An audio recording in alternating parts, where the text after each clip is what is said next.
In today's video, we're going to be looking at foresight and hindsight when experiencing poetry.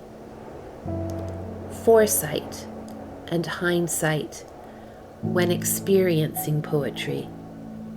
And I say experiencing poetry because I'd argue that poetry is not simply written.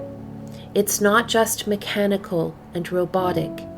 It's felt deeply with mind, body, and soul. To look at the experience of poetry writing metaphorically, do you see poetry as an entity that comes to you and through you onto the page? Or do you see poetry as a psychological and emotional terrain, often rugged and dangerous, that you, the poet, need to cross to fall into the arms of the readers waiting for you at the end of that terrain?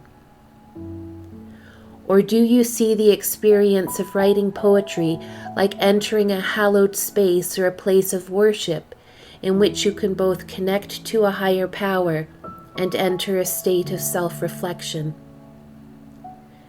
However you see the experience, if you want to create a sense of reverence around and respect for the poem, I'm going to suggest that you approach it with both foresight and hindsight, a looking forward and a looking back.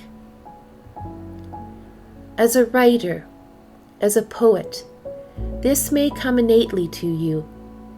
Word work is your calling. Words are a profound way in which you process and experience thoughts and emotions. Not the only profound way, but a core cornerstone way. But the precursor to the poem is intellectual, psychological, and emotional foreplay, this beautiful foreshadowing of the word art to come. So when you step out into the mist of dawn, the poem is already building. With foresight, you cross the footpath beyond your kitchen and step into the grove. But you already know that grove is a page, paper in waiting. You already know because mentally and soulfully you're already writing. And as you wander through the hazed pathways in the demi-darkness and look into the silhouettes of the trees, you see them turning to stanzas right before you. You understand that the branches are as good as written already. It's as if they are transforming into lines all around you. And the leaves, they are words above, underfoot, and two by the wayside. Whether old or new, they are at your disposal. The leaves? No, the words. Grace the lines? No, the branches. And the breeze is the rhythm that sways the lines softly forwards and backwards.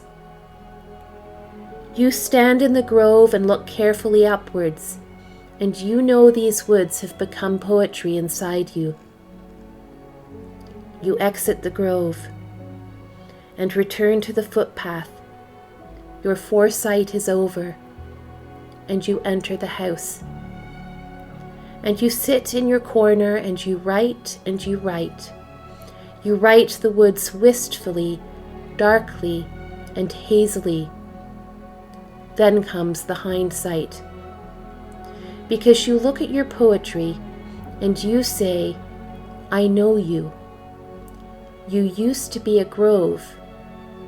And those lines of yours used to be branches. And your words, once upon a time, were leaves. And when people read you, for a moment, they'll see you and be with you, as you were that misty morning when you were still a grove. Writing a poem doesn't have to be the simple act of hand to paper or ink on the page. It's a going out into the world and finding places that already show up as poems.